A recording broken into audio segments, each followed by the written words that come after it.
कभी कभी इंसान का झूठ उसके लिए घातक साबित हो जाता है। कहा जाता है कि हद से ज़्यादा चालाकी इंसान के लिए खतरनाक हो जाती है। आज की कहानी में कुछ ऐसा ही आपको सुनने को मिलेगा कि एक व्यक्ति जो कि कई वर्षों से समाज की सेवा कर रहा था, लेकिन वह एक ऐसी गलती कर बैठता है जिससे कि दो समुदाय आपस में भिड़ने से बच जाते हैं। एक बहुत बड़ा हादसा टल जाता है, क्योंकि अगर यह घटना सच हो जाती, अगर वह अपने प्लान में सही साबित हो जाता तो निश्चित तौर पर एक नहीं दो समुदाय हिंदू और मुसलमान आपस में भिड़ जाते और एक दर्दनाक हादसा हो सकता था। साथ ही साथ यह भी कहा जाता है कि जब इंसान का विपरीत बुद्धि काम करने लगती है तो उसका विनाश निश्चित गाल में समाने वाला हो जाता है। ऐसा ही इस व्यक्ति ने किया। दोस्तों, आज की कहानी जो सब सुनेंगे तो आप भी सोचने पर मजबूर हो जाएंगे। एक व्यक्ति जो कि कई वर्षों से गोवंश की सेवा करता था, उनकी डॉक्टरी कराता था, अगर कहीं पर भी गोवंश के लिए चारा देता था, कहीं भी ऐसी ज़रूरत पड़ती थी गोवंश की, तो वह आए दिन उनकी सेवा करता था, सत्कार करता था। लेकिन 11 मार्च 2025 को एक ऐसी घटना को उन्होंने अंजाम दे दिया कि जिससे सुनने के बाद लोग को यकीन नहीं हो पा रहा है कि आखिर यह व्यक्ति जो है, इसका जो चेहरा सामने आया है, इस पर यकीन किया जाए या उससे पहले जो यह चेहरा था जिस पे वह सेवा कर रहा था, सत्कार कर रहा था लोगों की, उस पे यकीन किया जाए। जब आप भी इस कहानी को पूरा सुनेंगे तो आप भी सोचने पर मजबूर हो जाएंगे कि आखिर किस पर विश्वास किया जाए, किस पर नहीं किया जाए। तो आइए जानते हैं कहानी शुरू से लेकर आखिर तक। नमस्कार, प्रणाम, मैं मोनू भारद्वाज हृदय तल की गहराइयों से आपका हार्दिक स्वागत करता हूं। दोस्तों, आपसे वही पुरानी रिक्वेस्ट, अगर आप चैनल पर नए विजिट कर रहे हैं तो चैनल को सब्सक्राइब करें, दोस्तों में शेयर करें और कमेंट बॉक्स में अपनी राय अवश्य भेजें। आज की जो सच्ची घटना लेकर आए, यह घटना उत्तर प्रदेश के जिला सहारनपुर का एक थाना लगता है, सरसावा थाना। वहीं पर एक व्यक्ति होते हैं जिनका नाम होता है चौधरी विश्व सिंह कंबोज। ये जो चौधरी विश्व सिंह कंबोज हैं, इनकी एक संस्था है, संस्थापक है हिंदू योद्धा परिवार। इस संस्था के अंतर्गत वह ना जाने कितने लोगों की सेवा करते हैं, गरीब बच्चों को खाना खिलाते हैं, गरीब बहन बेटियों की शादी कराते हैं और गौ माता के लिए तो अनेकों काम करते हैं, जैसे कि गौ माता के लिए दवा लाना, अगर कोई गौ माता के लिए चारा की व्यवस्था करना, इस तरीके से तमाम जो धार्मिक काम, जो सार्वजनिक काम, सामाजिक काम है, इसमें यह बढ़ चढ़ कर हिस्सा लेते हैं। लेकिन 11 मार्च 2025 की सुबह लगभग 9:30-10 बजे के बीच में यह अपने सोशल मीडिया अकाउंट पर एक पोस्ट शेयर करते हैं, जिसमें कि कहते हैं कि जितना जल्दी हो सके इस परिवार के सदस्यगण पलनी सत्संग भवन के पास पहुंचने का कष्ट करें। दोस्तों, जैसे ही इनके जो समर्थक होते हैं वह पहुंचते हैं, तब यह अंबाला हाईवे के पास अपने सभी दोस्तों को लेकर के पहुंच जाते हैं और हाईवे को जाम कर देते हैं।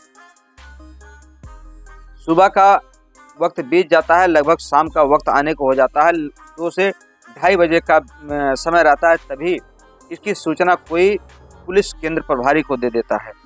जो सरसावा थाना केंद्र प्रभारी होते हैं नरेंद्र शर्मा, वह तुरंत मौके पर पहुंच जाते हैं और कहते हैं कि सर, आपकी समस्या क्या है, आप मुझे बताइए। तभी वह देखते हैं कि वहां पर जो ये चौधरी विश्व सिंह कंबोज हैं, वह कंकाल तंत्र लेके बैठे हैं, जो कि गौ माता के हैं, 4 सर और बाकी उनके कंकाल तंत्र। वह कहते हैं कि दरअसल मुझे यह फंसाने की, मुझे बदनाम करने की साजिश रची जा रही है, क्योंकि मैंने जो समाज में कार्य किए हैं उस समाज को देखते हुए मेरे खिलाफ कोई ना कोई साजिश रची जा रही है। दोस्तों, जब उनसे बार बार पूछा जाता है चौधरी विश्व सिंह कंबोज से, तो लेकिन वह इस बात को सही ढंग से नहीं बता पाता। जब वह उनसे पूछते हैं कि आखिर आपने यह कंकाल तंत्र पाया कहाँ से, तब वह अलग तरीके का बयान देते हैं। जब बयान देते हैं तो पुलिस को कुछ खटक जाता है, क्योंकि वह समझ जाते हैं कि इसमें कोई ना कोई झोल जरूर है, क्योंकि यह जो चौधरी विश्व सिंह कंबोज हैं, यह पूरी बात को सही ढंग से नहीं बता पा रहे हैं। तभी उनको हिरासत में ले लिया जाता है। हिरासत में ले जा करके उनसे जब पूछताछ की जाती है तो वह बताते नहीं।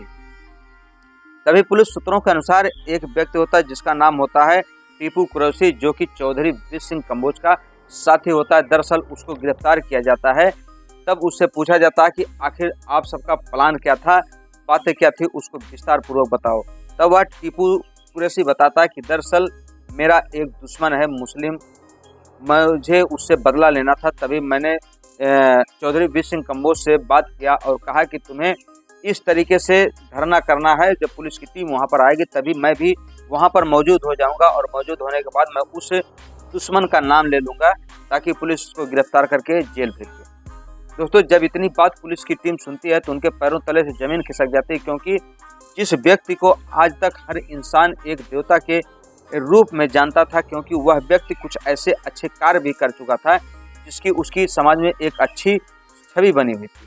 लेकिन जब यह सोशल मीडिया में इस चीज़ की जिक्र हुई, ये पोस्ट शेयर हुआ, तो लोग सोचने पर मजबूर हो गए कि आखिर एक व्यक्ति जिसे हम देवता जानते थे असल में वह एक दानव का रूप है। तभी जो सरसावा थाना प्रभारी नरेंद्र शर्मा है 084/25 BNS की धारा 61/2, 191/2, 193/3, 132, 352, 126/2, 196/7 CL एक्ट धाराओं के अंतर्गत उनके खिलाफ मुकदमा दर्ज करके जेल भेज दिया। अब पुलिस की टीम पूरे तरीके से इनके पुराने जो इन्होंने धरना प्रदर्शन किया है उसको खंगाल रही कि कहीं ऐसा ना हो कि इस व्यक्ति ने अपने निजी स्वार्थ के लिए ऐसे किसी व्यक्ति को, निर्दोष को फंसाया हो। क्योंकि जो टीपू कुरैशी था वह बताता है कि मुझसे यह 50,000 रुपये पहले एडवांस ले चुके हैं और बाकी की जो रकम है इस धरना प्रदर्शन के बाद देनी थी। सोशल मीडिया पर जितने भी शेयर जा रहे हैं, तरह तरह के कमेंट आ रहे हैं, क्योंकि उनकी जो छवि थी चौधरी वीर सिंह कंबोज की, वह बहुत ही अच्छी खासी छवि बनाई हुई थी। लेकिन अब उनकी एक चालाकी, जिसे कहा जाए कि चमर चालाकी की वजह से उनकी पूरी छवि, वर्षों की बनाई हुई मेहनत एक क्षण में मिट्टी में मिल गई, क्योंकि उन्होंने एक निर्दोष व्यक्ति को फंसाने की कोशिश की। दोस्तों, अगर यह उनका प्लान सफल हो जाता तो होली का त्यौहार जो कि बिल्कुल करीब था, उस त्यौहार पे हिंदू और मुसलमान दोनों समुदाय के लोग अगर भिड़ जाते तो ना जाने कितनी लाशें बिछ जाती, कितने निर्दोष व्यक्तियों की हत्याएं हो जाती, ना जाने कितने घर उजड़ जाते। लेकिन यह चौधरी वीर सिंह कंबोज अपने निजी स्वार्थ के लिए ऐसा प्लान घटिया बनाए जिससे कि समाज में उनकी थू-थू हो रही है। पुलिस अब हर तरीके से हर एंगल की जांच पड़ताल कर रही है कि कहीं ऐसा ना हो कि कोई निर्दोष व्यक्ति फंस गया हो। अब टीपू कुरैशी को भी पुलिस ने इस मामले में दाखिल होने के लिए, षड्यंत्र रचने के लिए हिरासत में लेकर के तमाम धाराओं के अंतर्गत उनको भी जेल भेज दिया है। एक व्यक्ति जो कि समाज की सेवा करता है, गोवंश की सेवा करता है, एक अच्छा लीडर बनना चाहता है, लेकिन उसके मन में कहां से लालच पैदा हो जाता है कि उन्होंने अपनी परसों की बनी बनाई इमेज को एक पल में धूमिल कर दिया। दोस्तों, अब वह व्यक्ति सलाखों के पीछे है। अभी जितने भी उसके खिलाफ मुकदमे हैं, क्योंकि इससे पूर्व ना जाने कितने मुकदमे उस व्यक्ति के ऊपर लदे हैं और एक मुकदमा अब उसके खिलाफ और लग गया है। अब उसकी जमानत होगी, जमानत होने के बाद फिर उसके खिलाफ कोर्ट क्या फैसला लेगा ये आने वाला वक्त बताएगा। दोस्तों, वैसे आप भी इस घटना के बारे में क्या कहना चाहेंगे, कमेंट बॉक्स में आप अपनी राय अवश्य दीजिए। दोस्तों, हमारी कहानी करने का उद्देश्य किसी के दिल को ठेस पहुंचाना नहीं, बल्कि आपको सतर्क करना, आपको जागृत करना है। तो मिलते हैं हम आपसे किसी अगले वीडियो में। तब तक के लिए आप अपना ख्याल रखें, स्वस्थ रहें, मस्त रहें। जय हिंद, जय भारत, हर हर महादेव।